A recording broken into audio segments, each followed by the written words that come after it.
seconds delay, but I can hear you. Okay, fantastic. I was actually looking forward to what you wear today because I know you embody what you call the Nigerian spirit, always representing and showing that patriotism in your dressing. So we'll give that to you as far as always trying to make sure that you wear the made in Nigeria, whether you're in the LA or you're in Lagos or you're in Abuja.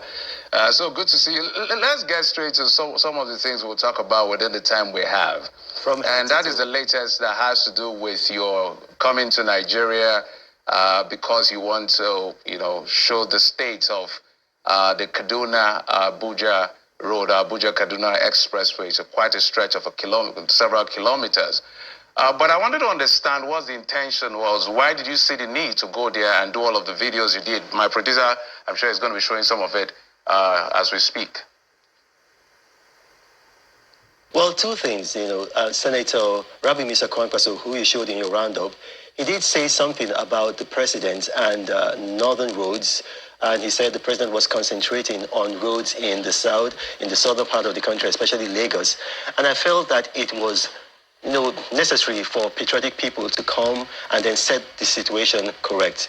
I wanted to show Nigerians that the Abuja Kaduna Kano road, which he mentioned, he specifically referred to that road, was not abandoned. I wanted to show them that that road is being given a treatment that will make the road last for 50 years. So I took journalists there from various news media, Arise, AIT, Punch, Daily Trust, a bunch of people, Vanguard, and I showed them the road construction that was being done there with reinforced steel, with reinforced concrete. And then also there were issues about insecurity, with some people spreading propaganda that that road is experiencing some serious issues of insecurity. And I wanted to prove to Nigerians that that's not true. So I went with these journalists. Before the journey, I asked them to search the cars that were going. We went in 5 Prado Jeeps, and they searched the cars. There were no security. It was just me, the journalist, and Wale Ojo, a Nollywood actor. And we went on the journey, from Abuja to Kaduna. Now, when you go on that journey, just about 80 kilometers from Kaduna, that's where you have the hotspot previously in the Buhari era, where there was a lot of banditry and kidnapping. And in that hotspot, you have every 1 kilometer, you have mobile military outposts. Every 1 kilometer. So we stopped at those mobile military outposts to show Nigerians that the road is secure, especially as there's been a derailment of the Abuja-Kaduna the railway. And so a lot of people will now have to use the road network rather than the rail. So I wanted to show Nigerians that the road was safe. And that was the purpose for the trip. So let's probe further on this particular journey. The yeoman's job you did to say, okay, this is not as it is as far as it's concerned. So for clarity, because I think I read on your X handle, I want to be sure I saw that correctly, where you said every 1 kilometer has security outposts. Because that's a stretch. That road should be about maybe over 2 hours from Abuja to Kaduna. I think the data shows about 160-something kilometers or more. So are you saying the entire stretch is every 1 kilometer there's a security outpost? Is that what you meant, or you were misquoted? Is that what you're saying?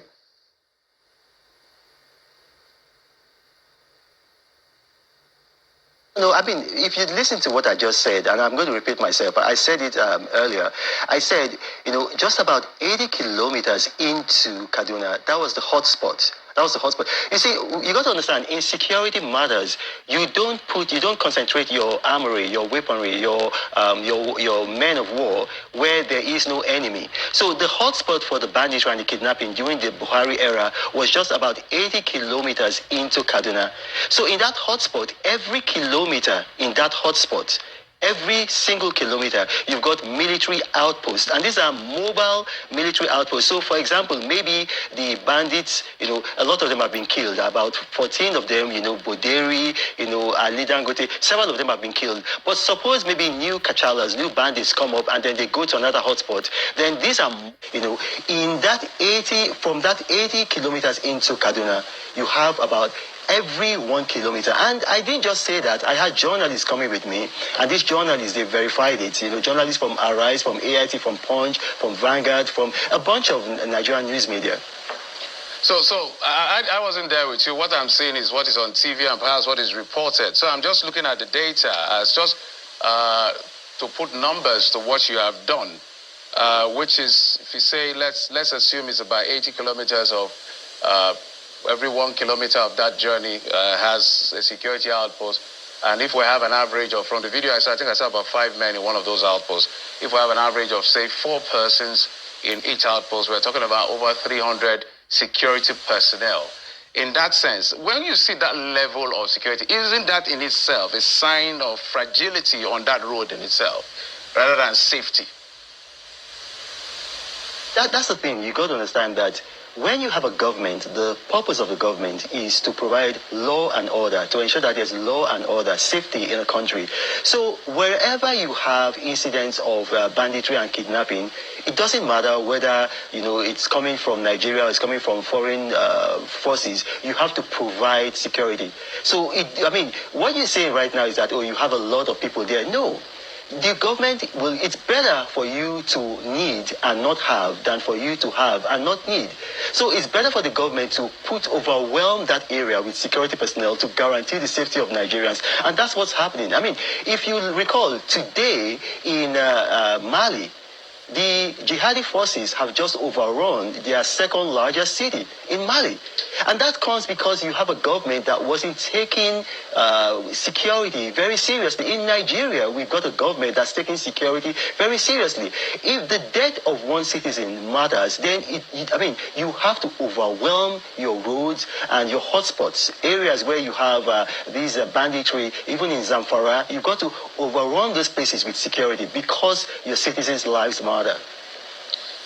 Yes, I'm just saying that I'm happy you're well-traveled. So if you go anywhere and that is the level of security across any area in the world, there's a serious concern as far as the mindset of whoever is coming as maybe for business or for pleasure is concerned. But we know that be a very terrible hotspot. Things are a lot more improved. Perhaps is why you went for this particular trip. To questions I wanted to ask you and find out from you. Why do you always see the need to come back?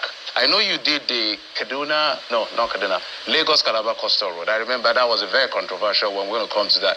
And then now you're doing this. Why do you see the need to always come and try to prove otherwise? Because where you have a vacuum, nature was a vacuum. If somebody was doing it, I wouldn't have to do it. But I'm a patriot, and I've got the means, I've got the resources. So if you were doing it, then I wouldn't have to leave California and come and do it. I'm doing it because there's a vacuum, and I do not want. I'm going to tell you something. If you watch the videos that I showed, and then you watch, I think it was aired on Arise and also on AIT, you see that I stopped at a local market to price produce. I priced yam, which in Hausa is called doya, and onions, and then fruit. And they were ridiculously cheap, very inexpensive. The reason why they're inexpensive is because farmers have security, and because they have security, they can go back to their farms. So everything is tied down together. So if you have people spreading rumors, spreading lies about the state of insecurity of this road, it's going to scare away local and foreign investors. When you scare away local and foreign investors, it's going to affect the GDP of the country. When it affects the GDP of the country, it's going to affect jobs, it's going to affect inflation, it's going to affect, a lot of things. So if I can play my little part by coming to dispel those, unfounded allegations, then I will do it. And I have no apologies for doing that. Well, it's commendable, your patriotism, but we also do our work. We have correspondents everywhere. Across that road, they travel, so they know exactly whether what you're saying is true or not true, or they can disagree, all of that. So for the records, we have people on ground to do all of these things as far as verifying is concerned. But you needed to respond to perhaps somebody making a statement on a political podium, and you needed to put that correctly, and which you have done. And which is what takes me to the issue of believability. Because I know that in the Lagos-Calabar Coastal Road, there was a bit of a controversy, which is why I was trying to ask you exactly how many spots were visited, how many soldiers, because if you say 80 kilometers of the very hotspot area, and there are people in those outposts, and I gave you the number about 300 plus, you say, okay, it's better to supersaturate. Because there was a controversy, if we go back to the issue of the Lagos-Calabar Coastal Road. I remember your post when you posted and said you were standing at the exact 30 kilometer, and that generated a lot of controversy. I think there was a response somewhere. You later went to do verification, to prove your point, but you didn't even get to that point of the 30 kilometers. You stopped just before the 20 kilometers, and then the drone flew over. So that is, do you feel, my question will be, do you feel that? No, I need to clarify. That what you just said is not accurate. What happened, and I did a video, and this, I mean, thank God these things are on video. What I said is that when the president commissioned the Lagos-Calabar Coastal Highway, what we did is that there was a figurative 30-kilometer mark. And I explained, and I said that the 30 kilometers was not in one full stretch. It was from Ahmadu Bello Way up to Okun Aja axis, 20 kilometers non-stop. And then after that, from the other end, it goes on another 10 kilometers, actually more than 10 kilometers. It was not one stretch. Nobody ever said it was one stretch. And the reason why there was a bit in the middle is because and that's the same thing that's happening on the Abuja-Kaduna road. It needs some time to set, because these are roads that are being built to last for 50 years. And so when that controversy, which it was a needless controversy, when it started, I came back and I went with journalists. I went with, a bunch of journalists, Arise TV, AIT, several journalists, and I showed them. And Arise TV, Premium Times, I believe, was it Punch, several media, they did the story the next day, vindicating me, saying that indeed more than 30 kilometers had been completed, not even 30 kilometers. So let's put the record straight. No, Mr. Omokri, that is not the subject. My apologies. That is not the subject of debate as to whether it's 30 kilometers or not 30 kilometers, because we're covering that thing live on Channels TV. And I did remember, I think the engineer saying the first part, which you clearly spoke about, was almost 20 kilometers. Then that interface, the other part, 10 kilometers. But what was generated as a controversy was the effect that your words were in your post. This photo was taken at the exact point of the kilometer 30 on the Lagos-Calabar Coastal Road. That was what generated controversy. The reason I'm bringing this back is... No, hang on. And I need to clarify. You see, because I know what happened. It was not that post that generated controversy. There was already controversy by a young man who done a post saying that not up to 30 kilometers of that road had been completed, and that the whole commissioning was not true. A young man had done that. Now, that post was in response to that young man. And then when people did not understand it, that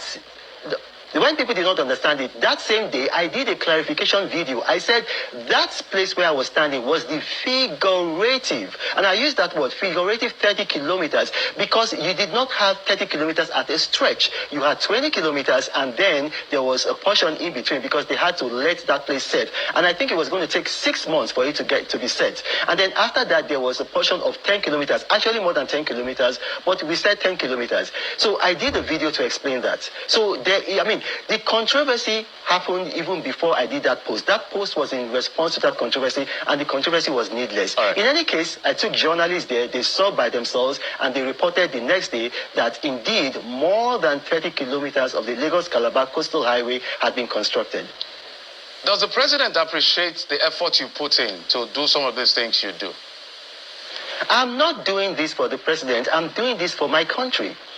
So I'm a patriot. A patriot supports his government only when they deserve it, but he supports his country all of the time. I'm not doing this for the president. I'm doing this for my country. I'm quite comfortable. Some people who are watching this probably follow me on social media. Right now, my life is basically one big holiday. I had a childhood dream to travel to every country on earth. And because God has blessed me, I have the means. I have been traveling seriously. I travel a lot. So out of that time that I have, that free time, if I can come to my country to put the truth, when people are demarketing the country, going abroad, saying all kinds of nasty things about the country, then I consider it a life well spent. All right, Mr. Omokri, we'll take a quick break, and when we come back, we'll get to another leg of the conversation. Just a few moments, let's talk. There's no way I will have you in the studio.